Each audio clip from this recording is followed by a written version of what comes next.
he was a weird dude, man. He was like a homeless guy. He probably smelled like he like had he had these teenagers following him around. He was in his 30s and he had teenagers following him around, and he was spitting in people's eyes and like, you know, casting demons into pigs. People, I mean, for all intents and purposes, people probably thought he was crazy.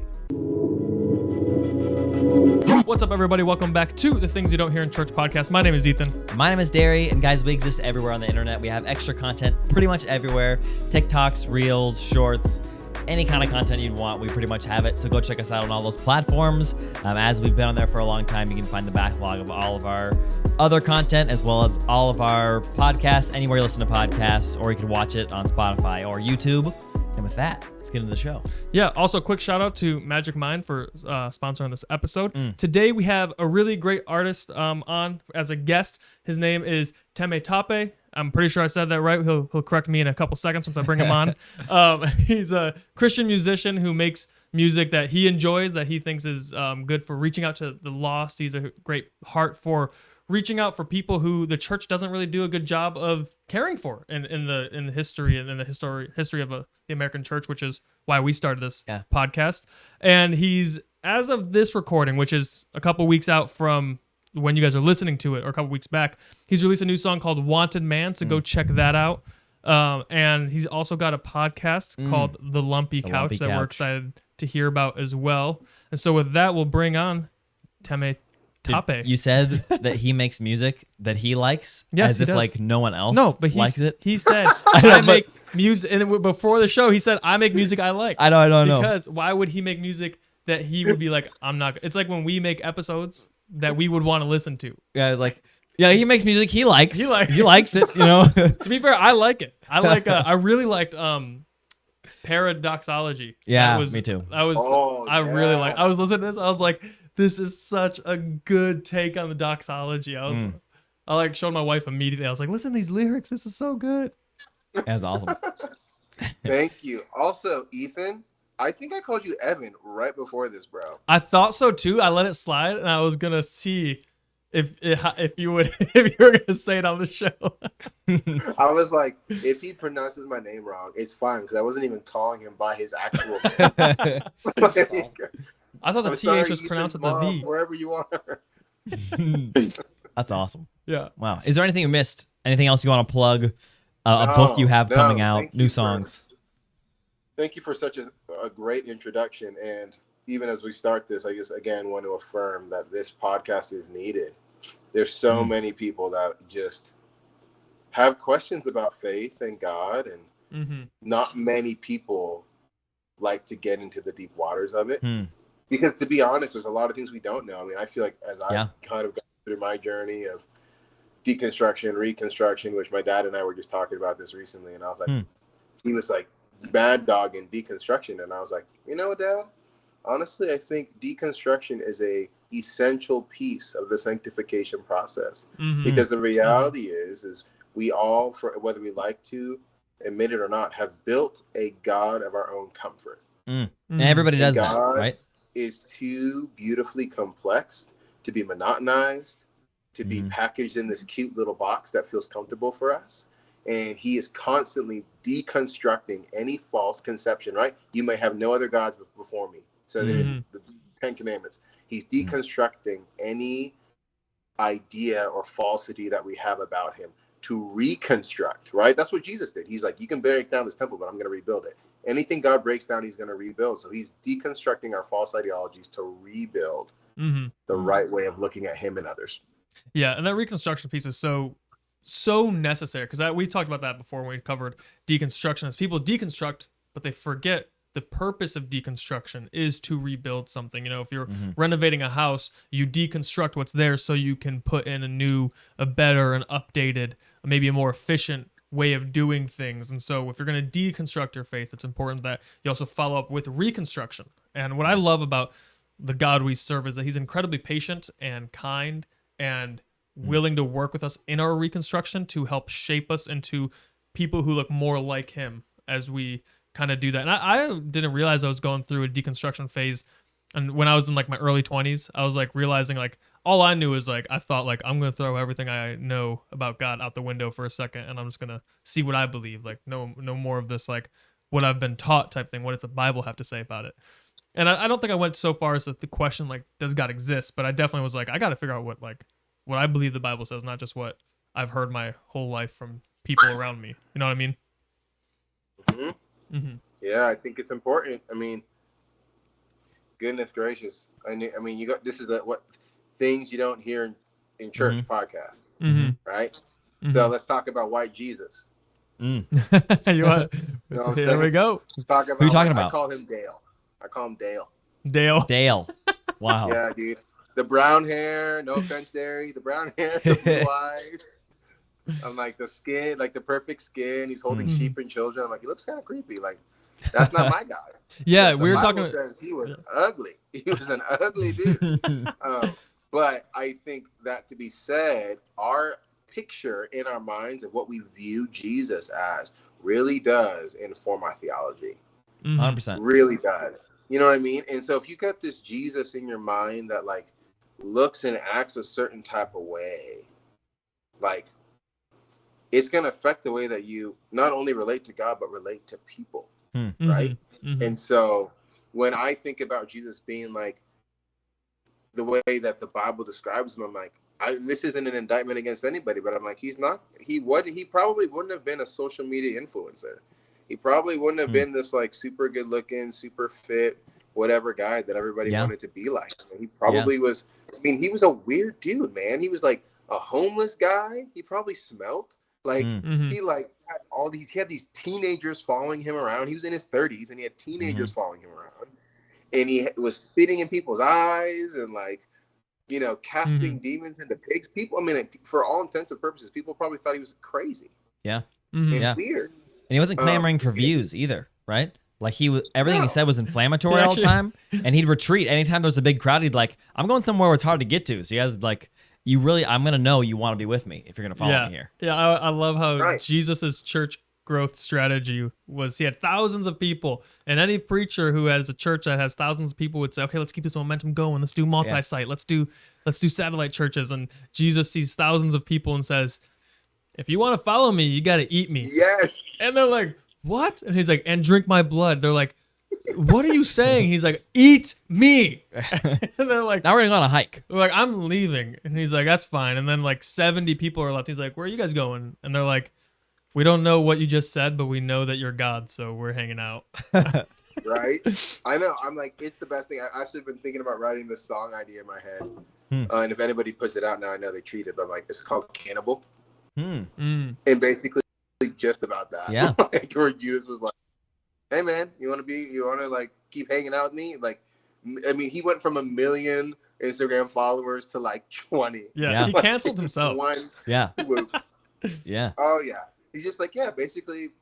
And he knew what he was doing. I mean, like he says it in the Bible, like he spoke in parables so that like those who had ears to hear would hear and those who didn't wouldn't. Yeah. And so I think that it's so important for us to just constantly be evaluating like, God, am I serving you? Am I serving Yahweh, or am I serving like yourself, as I would say? Like, you serving Yahweh, or you serving yourself? You serving like the God of the Bible, who you cannot pin down. You cannot fit him into some comfortable box. Or you serving a God who, you know, he's going to tell Moses to knock on the rock. He's going to tell Moses to speak up to the rock. Like, he doesn't do the same thing twice. He can't be contained in any predictable manner. And he wasn't like popular. Like, I mean, that's part of the song that I just put out, you know, that your listeners, if they want to listen to it, you can. I mean, I like it. Like Ethan said, I don't know if you'll like it. I like it. They'll probably like mom it. likes it. They'll like it. They'll like it. My wife likes it. My kids That's like all that matters. Yeah. But we were like, the whole point of the song was we're like, man, like he was, I like the man who came to save our world and offer us citizenship in heaven was a refugee and a runaway. And homeless too. Isn't that interesting? Yeah. The refugee part always is so interesting too. It's like this was a man who lived in an occupied country. Like his country was being occupied by an oppressive, rich nation. Romans. Yep. And then on top of that, right after, so like, yeah, he was born into this like oppressive regime. And then when was it Herod found out he was going to be born, was like, well, let's just basically do a genocide too. Yeah. Let's kill all of the baby boys. And so if anybody understands what messy looks like on this side of eternity, and if anyone understands what it looks like to like engage in really uncomfortable topics, it's our Savior. So I think the church, again, affirming what y'all are doing, like we have to be willing to go into these areas. Light contained within light is of no benefit to anybody. What makes light palatable and like amazing is its ability to expose and eradicate darkness. So we have to be willing to go into areas that people don't want to go into. We have to be willing to go, how would Jesus respond to the refugee situation? How would Jesus, right now we have the war in Israel. How would Jesus respond to the war in Israel? How would Jesus respond to the LGBTQIA plus community? How would Jesus respond to the Black Lives Matter movement? The list goes on and on and on and on. Yeah. And we got to be willing to do it. And again, if our view of Jesus is not right, then we won't do it. So yeah. So good. Let's go, church. Let's go. And what I've always said about that too is like, look, guys, the people who are in your congregation or the youth or the young adults who is primarily who Derry and I work with as young adults. It's like these guys are wanting to learn how to think about the world, and they're going to learn from one place or another. Yeah. And if it's not going to be the church, they're going to learn from college, or they're going to learn from social media, whoever they're following, or they're going to learn from their friends who seem to care. And it's like you have really compassionate friends in college who don't have a biblical worldview, but they have a lot of compassion. And so they're going to be like, well, that looks good, so let me learn from that. And I'm like, guys, we have to be talking about this stuff. I don't think it's the place necessarily all the time for the pulpit to go into politics, but the church has to be talking about these things in a way that's understandable, at least being educated. As communities, at least. Yeah, as communities, maybe small groups having maybe appointed leaders that can come to some consensus about like, okay, what do we believe about this? How can we get the gospel in here? What can we teach our people about this? But we got to equip our people, and to be equipped as a person and culture, you have to know what the culture is going through and always have a response. Paul says, be ready in season and out of season. There you go. Yeah, dude. I mean, that's the point of the church in general, is to equip the saints for the work of ministry. But again, this is an uncomfortable truth. I think that we have traded equipping the saints for entertaining the saints. We've traded equipping the saints for ministry. And in many ways, there's always exceptions. In many ways, I think we've traded equipping the saints for ministry for entertaining the saints and calling that ministry, and going like, well, how many people were here, and how many books or records or did we sell, and how many salvations, and how many this, how many that. And when I look at the Bible, I think about Paul. I think it's Paul that talks about like, hey, we plant, but God decides what grows. God decides what grows. He even goes, hey, I plant, then Apollos waters, and then like God determines the growth. It's like, it's not all about like what we're building and the brand and whatever. It's about like just helping people to understand that in your neighborhood, in your community, God didn't put your pastor, God didn't put your youth pastor, God didn't put your missions pastor, God put you. And so the same spirit that was in Jesus, that's in your pastor, that's in your church leaders, is also in you. And how are we as church leaders, whether we are at YWAM or at me as an artist, how are we equipping the saints with the right tools to go into their mission field that God's placed them to spread the gospel, to be the light? Matthew 5, Jesus said, hey, you are the light of the world. Church says, he says, you are the salt of the earth. And so just trying to help the church get into those zones. That's great. As an artist yourself, like as an entertainer, and you're talking about like, we've been entertaining the saints. How do you let that affect yourself? Like as an artist in your creative process, how you put things out, does it change your goals, what you try to do, how you make art? It's a great question. I mean, I've thought about art this way. During the Renaissance was a time like where there was so much art, in fact, like affecting the world, right? Like it's like we all look at Da Vinci and all these amazing artists going like, wow, look at like all the amazing things that happened in the Renaissance. Well, I think sometimes we forget to maybe note is that most of these artists, not all of them, most of them were Christians. So most of them were doing work in and from the church. So their art that they were creating, they weren't creating quote unquote Christian art. They were just creating really, really great art.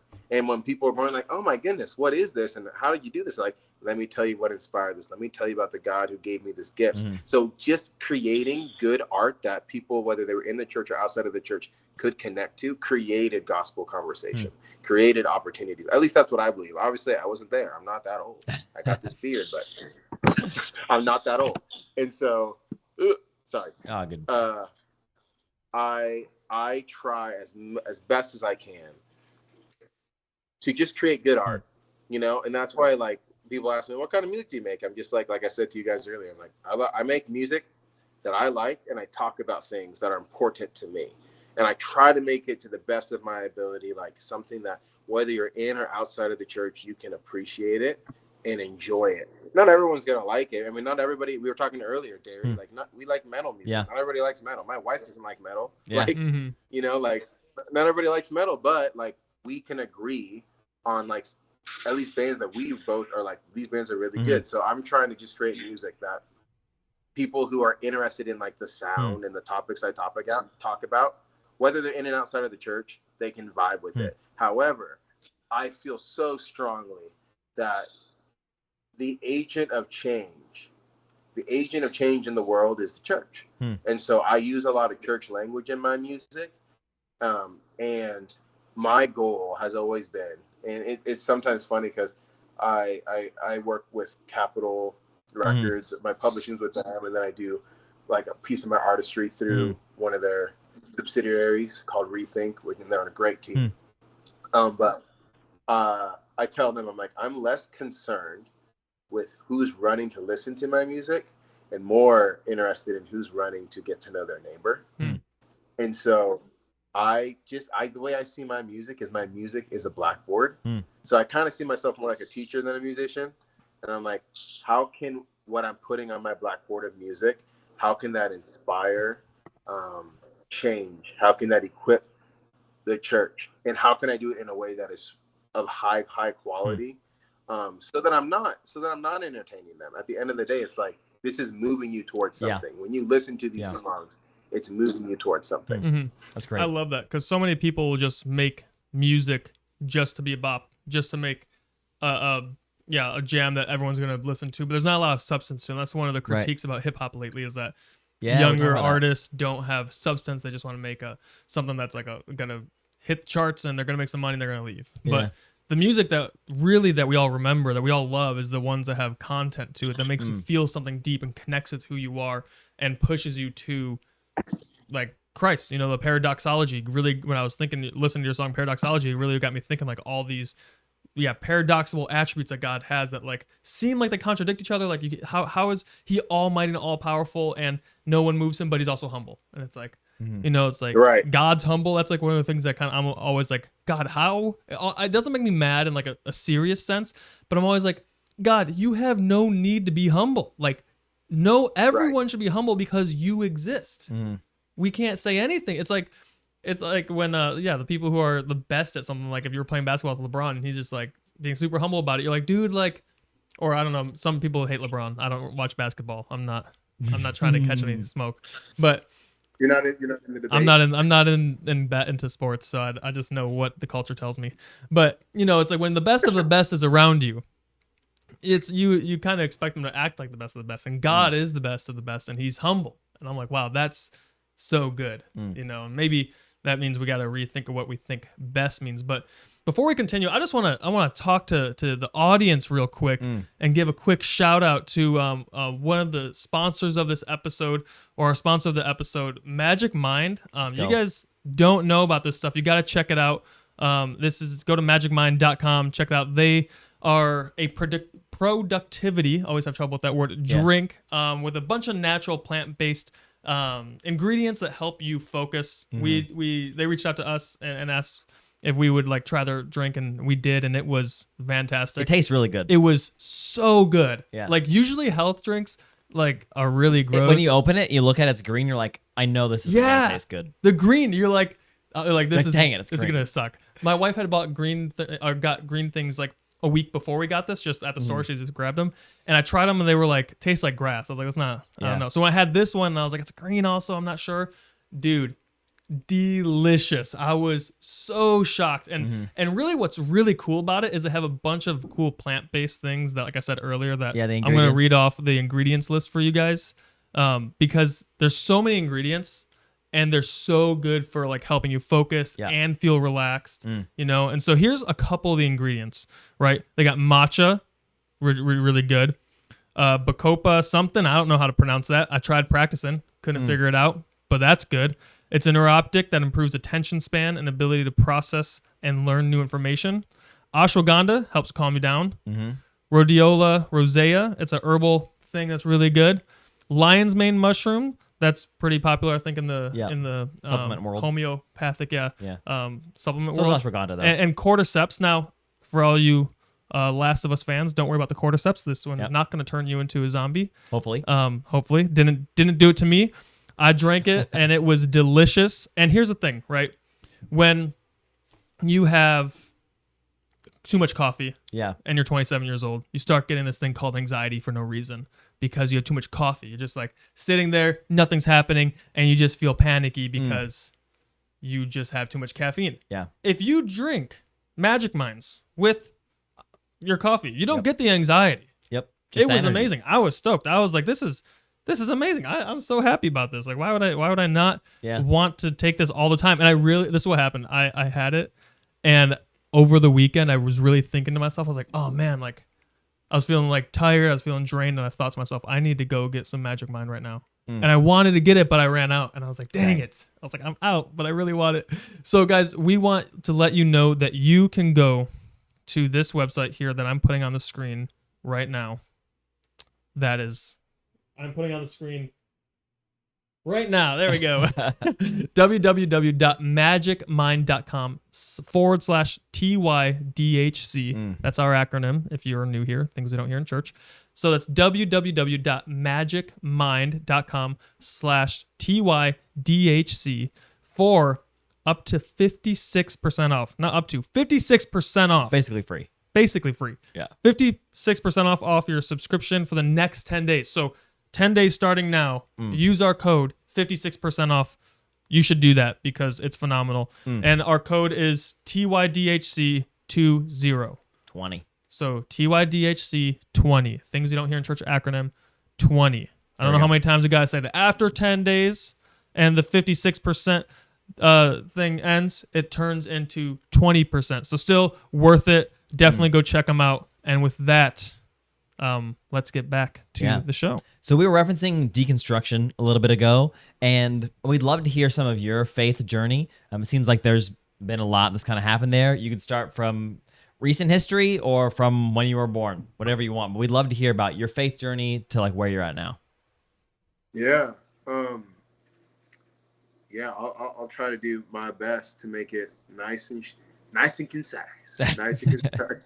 I told you both, like, I'm the son of immigrants. So my mom is British, my dad's Nigerian. They met when they both immigrated over, and they were in grad school and got married, had 3 kids, moved to San Diego. I'm the middle, and I'm their favorite. You know, it is what it is. Nice. Favor ain't fair. You get it.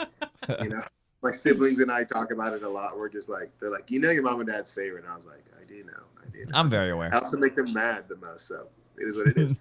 But that's what you can do when you're the favorite. Yeah, I mean, there's a lot of grace for all the favor. You know what I'm saying?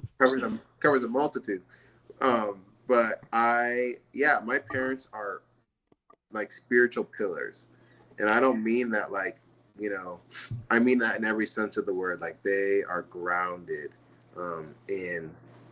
in their relationship with God, and my faith grew just observing them growing up. It still grows observing them now as an adult. They're not perfect people at all. However, I'm really, really grateful that the Lord gave them to me, and that I was able to see just a different expression of his heart. I mean, God, fast forward to Revelation 4 and Revelation 7, it talks about every tribe, every nation, and every tongue around the throne of God. Right? What I love about that, I think it's every tribe, every nation. It's every tribe, every nation, tongue, and people. What I love about that is what it points out is the diversity that exists within the realm of God and exist within the heart of God. Like God is too beautifully complex to be monotonized. And so the only way that we can actually experience more of who our God is actually not standing against each other because of our differences, but standing with each other because of our differences. Because Psalm 139 says this, we're all fearfully and wonderfully made. So what that means is whether you're black or white or Latin or Asian or whatever, however God has made you, he made you like that on purpose because you carry a piece of his heart, the Imago Dei. And I think part of the gospel message reaching people is, right, says in 2 Corinthians 5, God reconciled us back to himself through Jesus. And as we reconcile ourselves back to him, everybody bears the image of God, whether they are awakened to that fact or not. But as we are reconciled back, our unique expression of his heart gets folded back into his and folded back into this picture. So all that to say, I'm grateful that I got to see a piece of the nations just in my home, because my mom's British, my dad's Nigerian, and I grew up in the United States. In San Diego, and excuse me, allergy season in Tennessee. Anyway, I grew up in a predominantly white community. My parents, immigrant hustle is a real thing. So my dad did really well specifically, and we were really fortunate to grow up in a pretty affluent area at the time.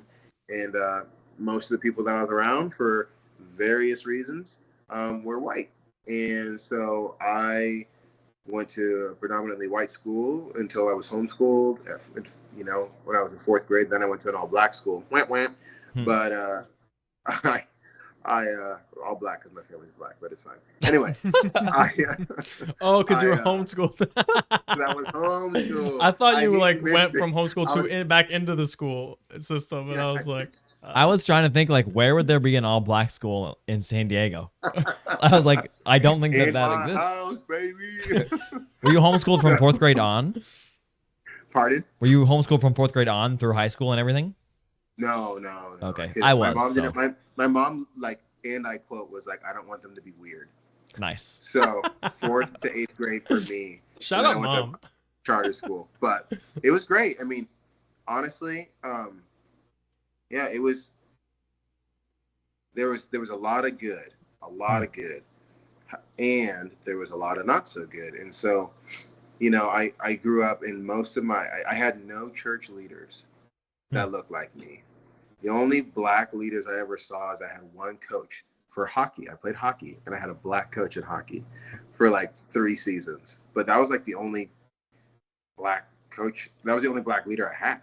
I mean, I played other sports. I was in church. I was in youth group, and I was just not exposed to a lot of black people. And so that was something I didn't really notice how that would affect me until later. But as I was growing, and my family was in a lot of ways, the token black family of our communities, kids were kind of figuring out what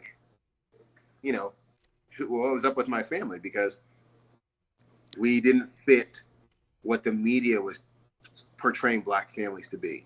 So I got called lots of names. I got called Inside Out Oreo. I got called names I shouldn't say on this show, and I think that people, I don't think that they meant ill. I just think they were trying to figure out why do you not fit whatever box I deemed black people to fit in?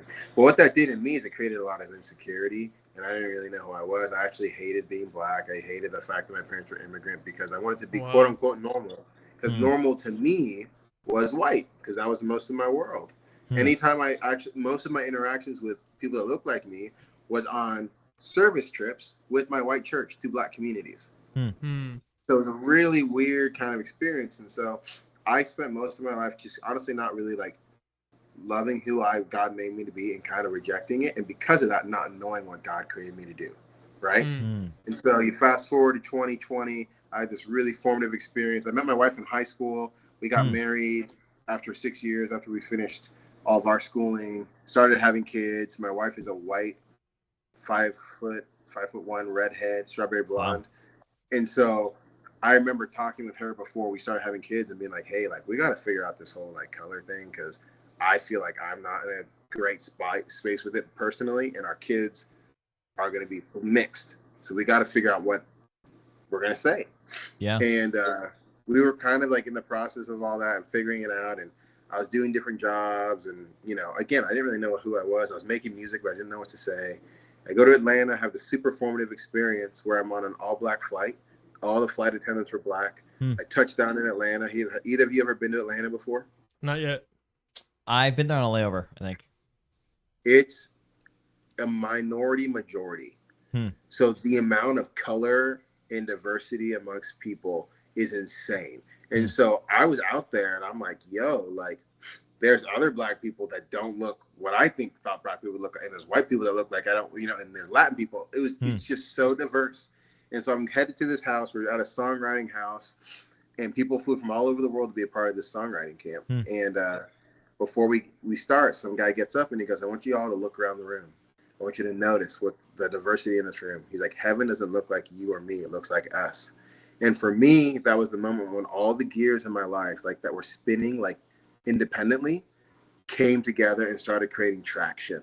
And I started to recognize, wow, like I've never really known what to say as an artist, or even like just as a person, because I've been running and trying to reject all of what we talked about earlier, all of what God fearfully and wonderfully created in me. And so that was where a lot of undoing had to be done. A lot of my views of what God was, whether I acknowledged it or not, like my view of God was being fed to me by predominantly white leaders who had no idea what it was like to be me in my skin.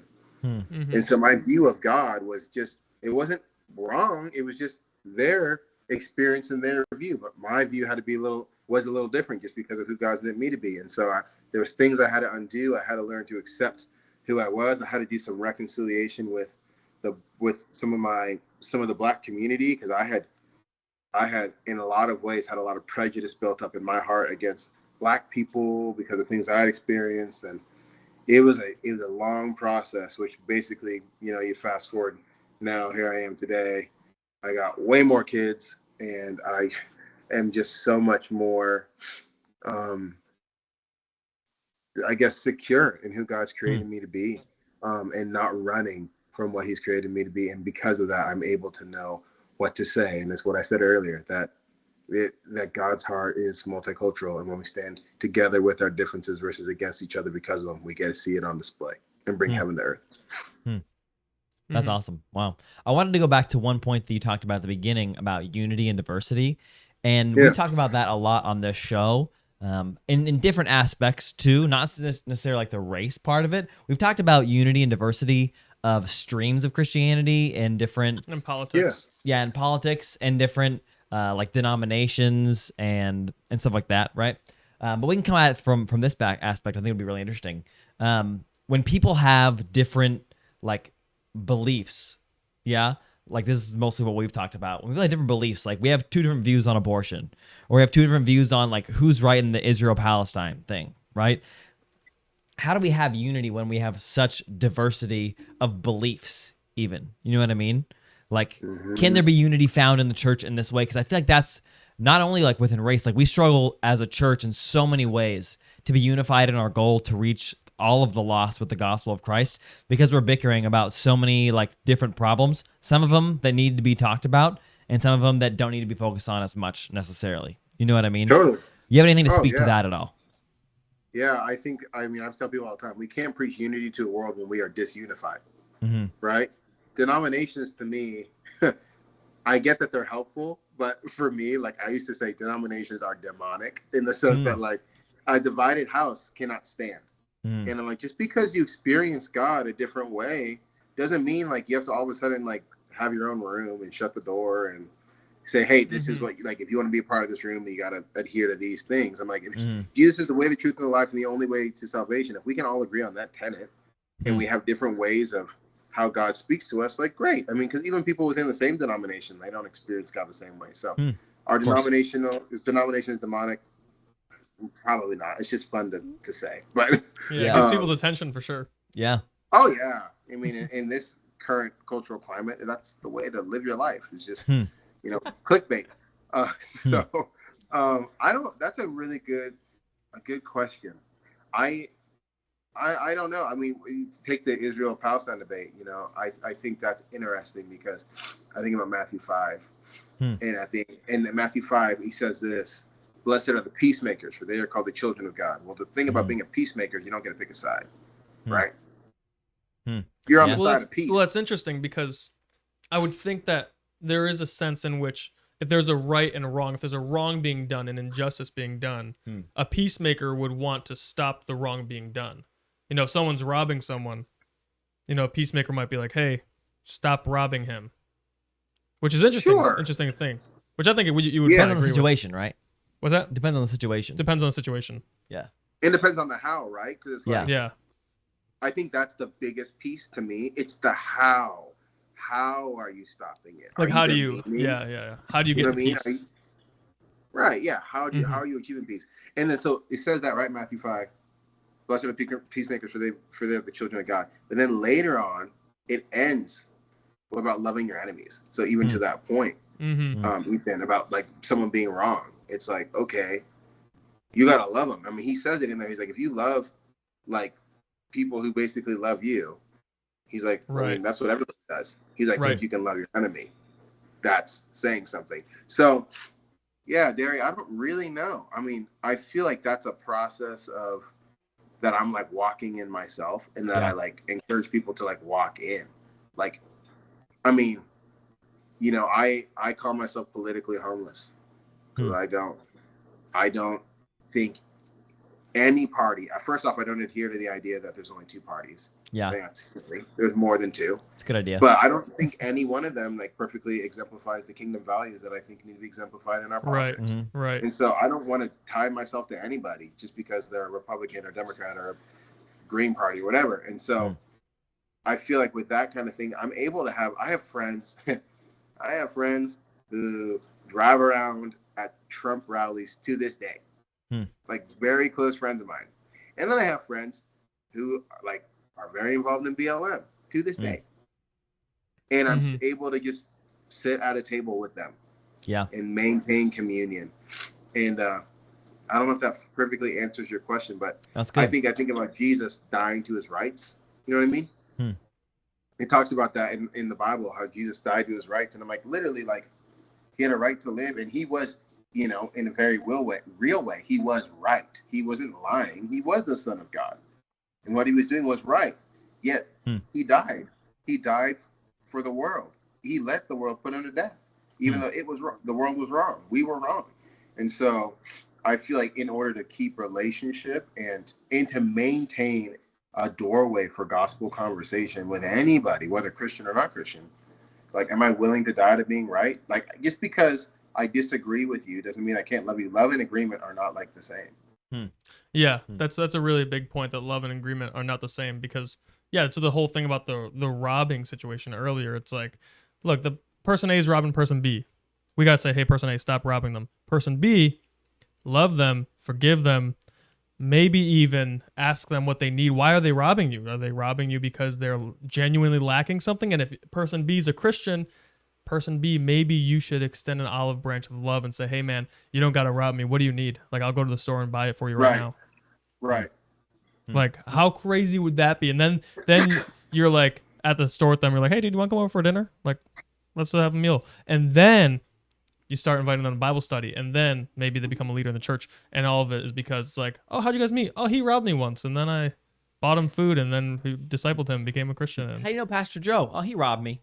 Yeah. How crazy would that be? This is actually reminding me of, I was a creative director at a church in Boise, Idaho. Wow. And the pastor there is a guy named Tucker Mail. Shout out to Tucker Mail. Dude, he's one of the most like interesting people that I know. Like, and so kind. All this to say, he has two houses. He had two houses at the time. Airbnb, back and forth. Somebody broke into one house. But that was the house he was staying at. Like, that was the house that his family lived at. So he's like, his family gets home late one night. They're like, you know, coming home, putting kids down. Well, there's this random dude literally sleeping in his kid's room. Broke into his house. Living at his house for who knows how long. Sleeping in his kid's room. So it's like a squatter. Like, this guy thought the house was empty. Yes. What does Tucker do? He doesn't call the cops. He goes, hey, man, what's going on? Like, how are you? Literally builds a relationship. That guy showed up on the next Sunday to the church. That's awesome. And I think I think he still has somewhat of a relationship with him to this day. Wow. That's amazing. But I'm like, if that doesn't smell like Jesus, I don't know what does. You know what I mean? Right. He had every right to go to flip out on him, to call the cops, to fill in the blank. He had all of the rights, right? But he died to all of those rights. Mm-hmm. And I think in that showed that man the love of God, showed that man the love of God. While we were yet sinners, while we were spiritually squatting, Christ died for us. Mm-hmm. Mm-hmm. Yeah. Man, that'd be powerful. I'm just thinking about being that guy, like, whoa, if someone did that for me, I don't know about because it's like you got to imagine like that man just got caught doing something he knows is wrong, and only because he's in a situation which is not ideal for his life. Like he clearly doesn't have his own house. He's not doing it for fun. Mm-hmm. And so you got to imagine the type of shame this man feels upon being caught and then being shown that grace to say like, hey, like how long, maybe he was like, how long do you need a bed? Like, whatever, like hang out here. I'll go to the other house or something like that. Or, like that's such a beautiful picture of the gospel. Yeah. We have a friend who used to live on island, and he would invite like his homeless friends to stay at his house for a couple nights if they needed a place to stay, and like it was like that type of same thing. Yeah, but it was pretty cool. Wow, it's challenging. I mean, again, even going back to the earlier part of our conversation, it challenges our comfort, right? It challenges whatever God we've built. I mean, because you think about it, there is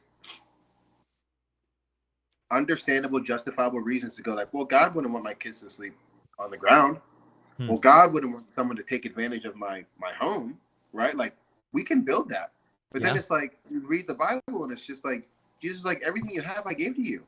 Everything that's mine, like the Father's given. Like Jesus didn't even have a home. And even I'm saying that as I'm like, looking around my house. My wife and I just had our pastor over, and he was like, wow, like, we live on 5 acres. And we're like, we've had visions like of doing like events here, like worship nights and things. And he's like, let's do it. And like, I am not like, I'm exercising the hospitality muscle because I travel a lot. I'm on the road. I'm playing different places. And like, my house is like my sanctuary. Yeah. And I don't really like, to be honest, a lot of people in it. But the Lord's like, dude, this is my house. Like I gave this to you to be a blessing to people. And so it challenges my comfort, and it challenges my view of God, who says, no, like your house, your stuff, whatever, like protect it. He's like, God's actually like, no, deconstruct that. I'm saying, let it all go. Live open-handed. Open your doors. Yeah, same thing. A similar thing happened, my friend, where he was going to ministry school and he was raising funds for it. And the Lord had supported me in raising funds for my own ministry school I was going to. And so I had this like GoFundMe, and I was like, yeah, I can give a little bit to him. Like God gave to me, so I'll give to him. So I sent my little amount, and then the Lord said, pay for it all, because I had like enough in my like support thing to do it. And I was like, God, this is my money you gave me for my ministry school. Why would I give it to him? And God goes, say that again. It's my money, right? And I was like, yes, sir. Got it. And it was not like a condemning thing, like do it or not. It was just like very clear. God's like, hey, Ethan, no, your priorities are wrong. It's my money. Right. And I was like, all right, you're right. It is crazy. And I didn't lack finances for my ministry school. So yeah, there we go. Yeah. Trust the Lord and with your things, I guess.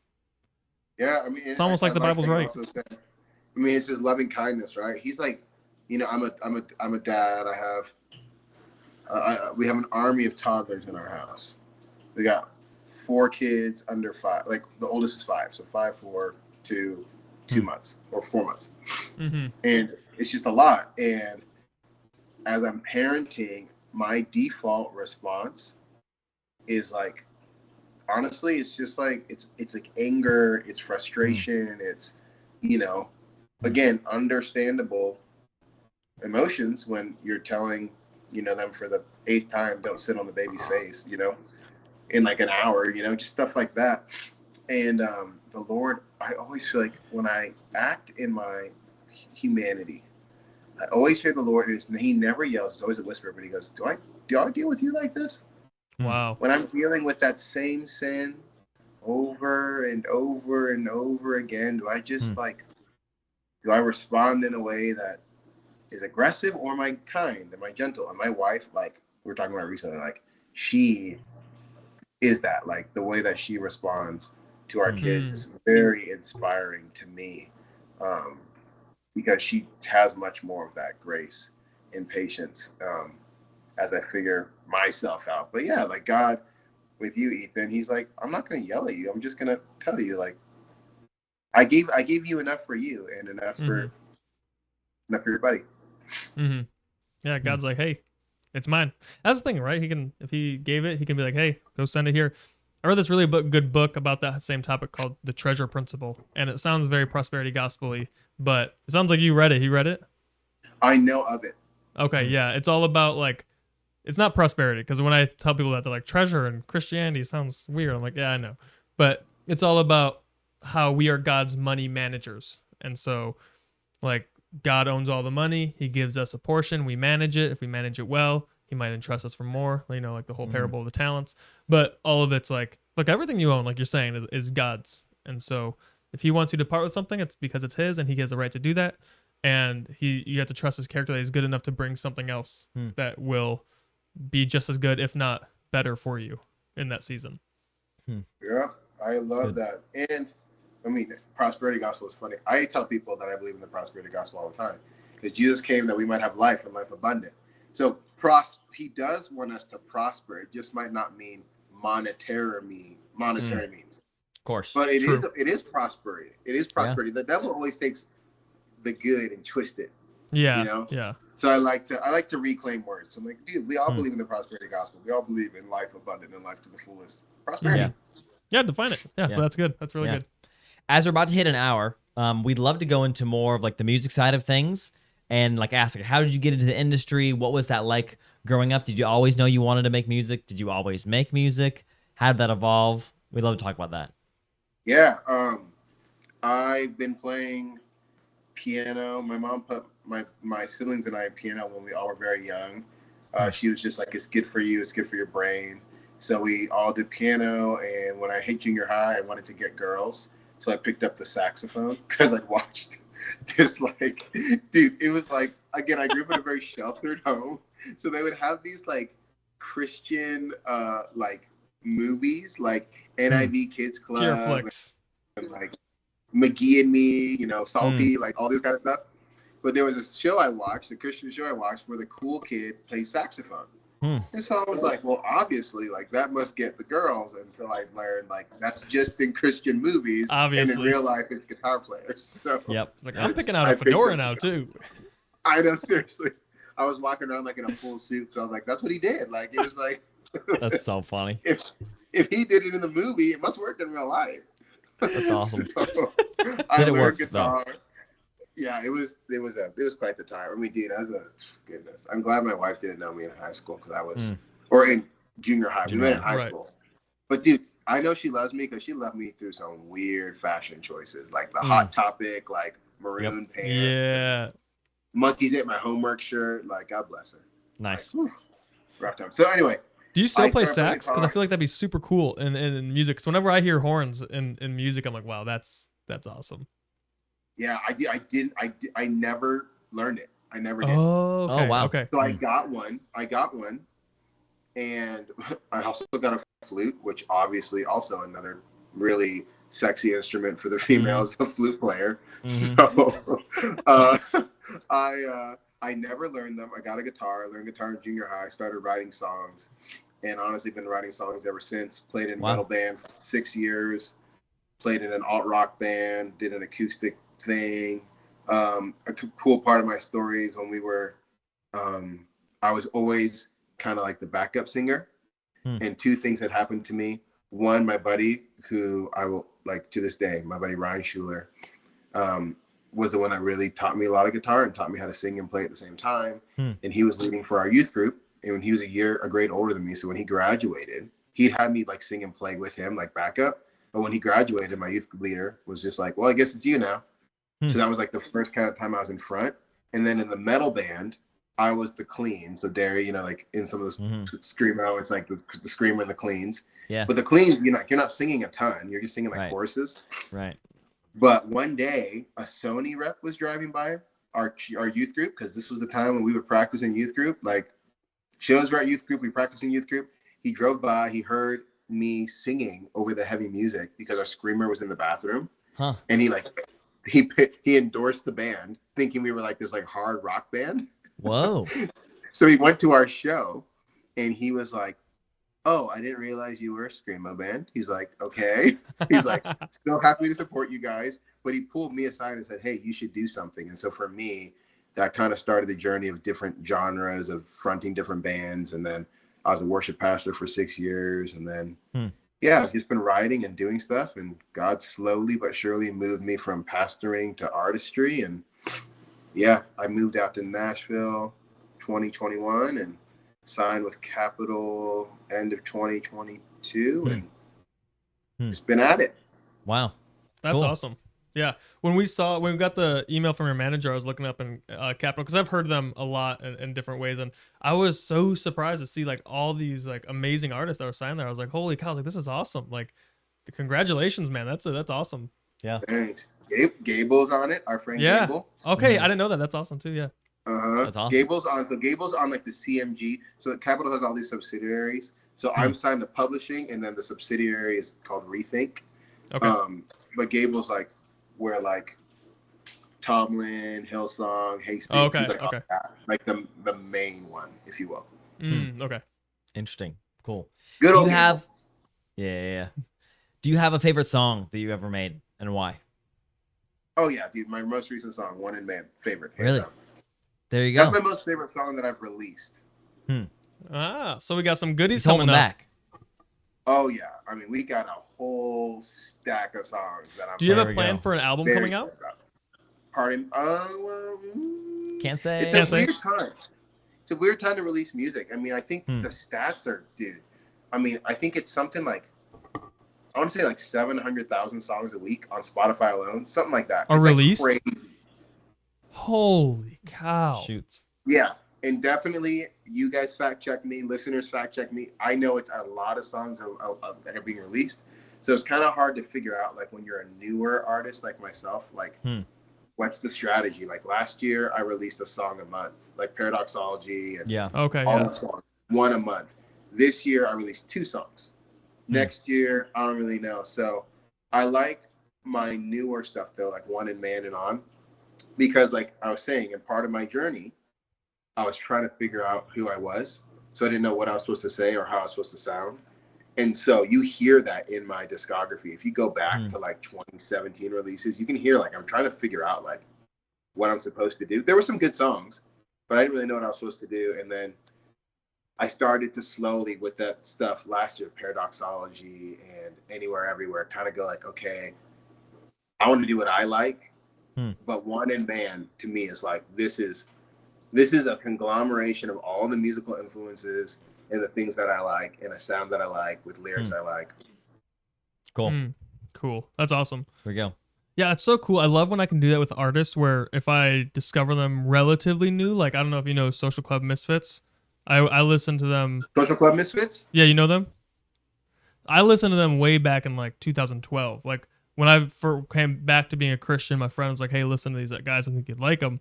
And I started listening to them. That was kind of where my passion first started for reaching out to people who the church had a hard time reaching out to, because I feel like their music was geared toward that as well. They talked about church hurt and stuff like that. And I was like, wow, I was like, this is so cool. And I like followed them all the way up. I don't listen to I don't keep up with them as much as I used to now, or back then. I don't do it now.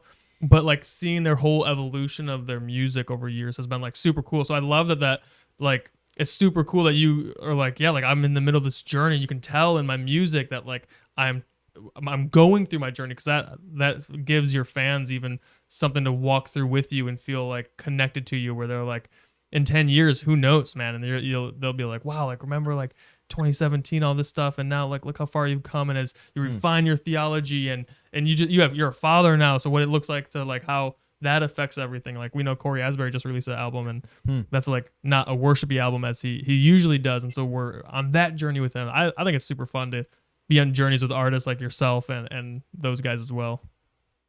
Yeah, it's kind of like an auditory journal, if you will. Yeah.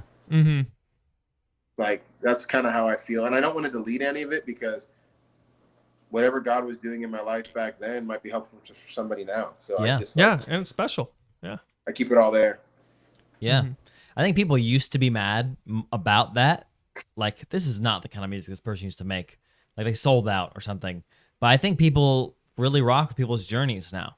You know what I mean? Like, people like to see people switch it up and do something fresh and something new, as long as it's like still them. You know what I mean? They want to hear it. They want to hear what that expression is. And people can tell when it's new and it's authentic, and when it's new and it's like you're selling out. You know what I mean? Like, there's a difference. Right.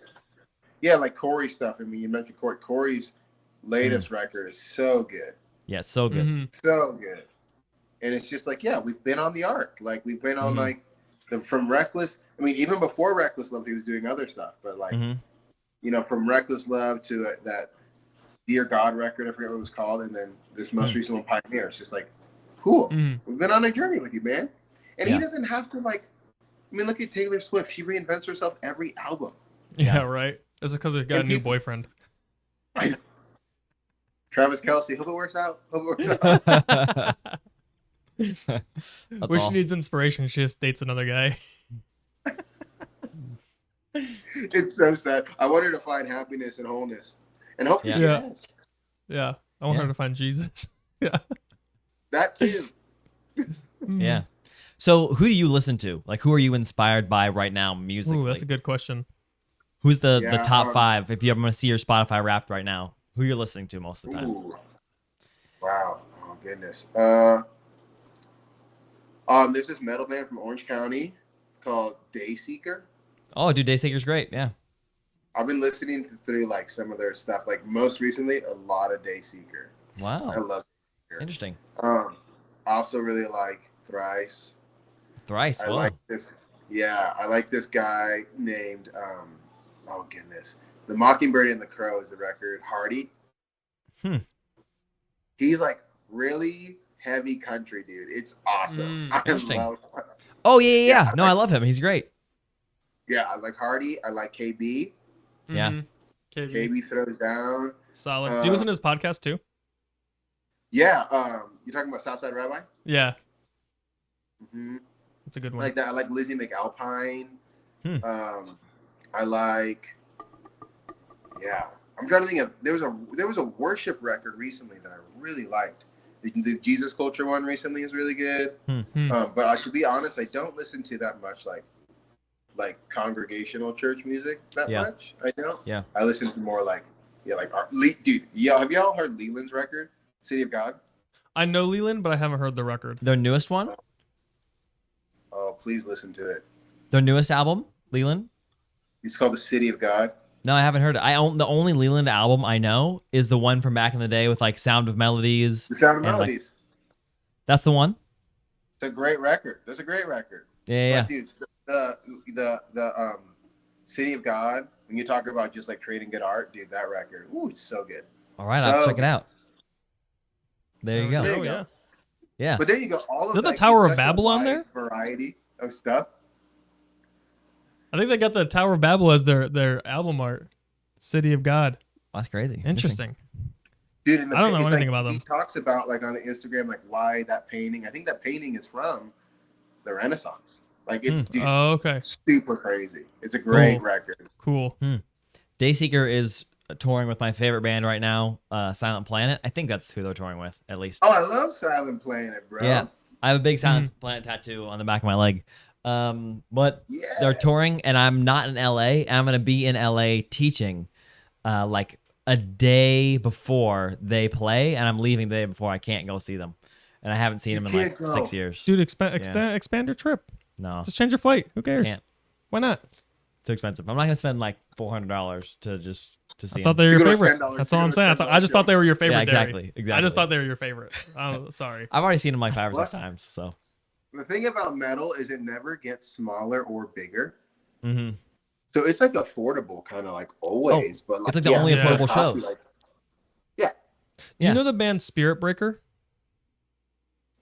I know smaller. Spirit Box. Okay. Spirit Box is great. Yeah. I don't know Spirit them. Box is sick. Spirit Breaker was touring with a pretty big. I forgot a pretty big name. They just got signed a couple years ago. They were touring with Silent Planet as well. They And were Fit for a King. Yeah. They Fit for a King? They were touring with Fit for a King. Yeah. but the drummer is one of my friends, and he was the videographer for my wedding. And so you should check them out. They're a good band. I think they only have one album. Okay. Still, I think. Yeah. But they have some good songs, for sure. Spirit Breaker? Yeah. Okay. Spirit Box hits, though. Spirit Box is great. Yeah. Her vocals are awesome. I also really like Kill Switch Engage. Oh, wow. A classic. Yeah. I try to find... So if you think about most of those bands I listed, I mean, they're like not like they're all just a bunch of white dudes. Yeah. And so I like try as much as possible, minus KB. But anyway, I try like as much as I can to diversify like the who I'm listening to. Because I mean, even for me, like I've been so encouraged the amount of people that have like, listened to my records. I mean, I have a song on that record, Maroon, that Paradoxology's on, a song. It's just like me speaking. It's called, I think it's called Deconstruction to Worship. It's literally, and so many people have just messaged me and been like, hey, like this, like you talking about your journey of deconstruction. I was inspired by, what's his name? Kendrick Lamar's record. Okay. Kendrick Lamar dropped a record last year, I think. And it's so good. And he had so much like dialogue. And so all that to say, people have been I've engaged with a lot of people over like the content of my lyrics. But I've also engaged with a lot of people just on the fact that there's not a lot of Black people in Christian music. Yeah. And doing what I'm doing. And so I'm excited at the idea of help. I'm excited to be a part of like what God is doing to like show more kingdom in our music. And I'm hopeful that me being in the space and creating music that maybe people wouldn't think I would make might open the doors for other people of different colors and like women to like be able to create and contribute and be taken seriously, so that when my kids grow up listening to music, they're like, oh, I mean, I've heard so many different perspectives and takes on things versus like for me, like honestly, I didn't. It's awesome. Do you ever listen to any gospel music when you're choosing your worship playlist? I really like have you guys ever heard of One House? No, I haven't. One House. No. They're out in LA. They're kind of like a fusion gospel vibe. Okay. I like them. I like Kirk. I mean, classic Kirk. Kirk, yeah, of course. Melvin Crispell III.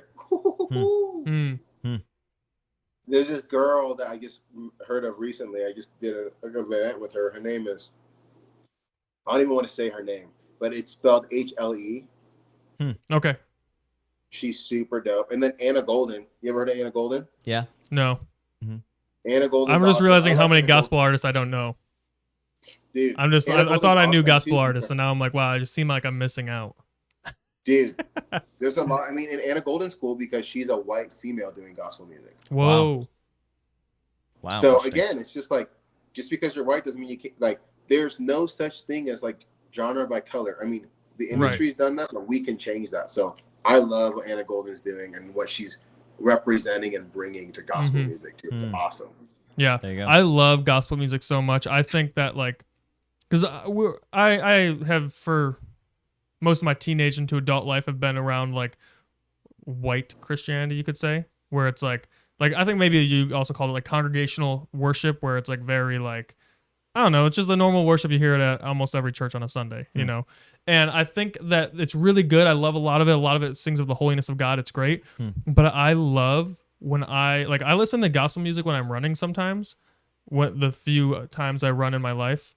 But like, or if I'm on the stair stepper or like something like that, I love listening to gospel because it taps into the joy of the Lord and joyful worship, which I'm like, man, like the Bible says, enter his courts with thanksgiving and praise. Like when I listen to gospel music, I just tap into just like this great celebratory, like joyful worship that I'm like, man, I feel like this should be like one song like this every Sunday at least, or something like that, because you don't want to spend so much time in the almost sorrowful sounding or great exclamation, because it teaches you a lot of reverence, which is good, and a lot of repentance, which is good.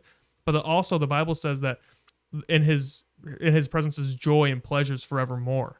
So let's also tap into like the deep party joy gospel that's just like is so good. Like singing I am a friend of God and singing out I'm a friend of God and then hearing it back to yourself. They're like, oh yeah, God is my friend. Like it's got to teach you and inform your theology a little bit about your relationship and identity with who God is. Yeah, that's great, bro. You need it all. Yeah, I think we have a lot of contemplative. We don't have a lot of lament, which is interesting because the Psalms have a ton of lament. Yeah. There's a guy named Sam McCabe and Andy Squires. Like those two dudes are such a gift to the church because they're providing some good lament. And yeah, we need more joy. We need more joy bombs. I'm trying to exercise my joy muscle because it's very easy to wake up and be like, man. But instead, I'm like, I want to wake up and I want to be thankful because I got breath in my lungs, I got strength in my legs, I can see, I can do all the things, and so we need it all, and we need a lot of people to do it all. Like life was made to be done together. God exists within community. We're supposed to exist within community, and so I like what you're saying. Like, let's get all the flavors of it. Let's get everything. Absolutely. And what's cool about Black people specifically in gospel music, I'll say this really quick, is I think it's really powerful that Black people who in the United States for the most part have lived more like in like a sort in a type of oppression more than freedom, that the expression is still joy.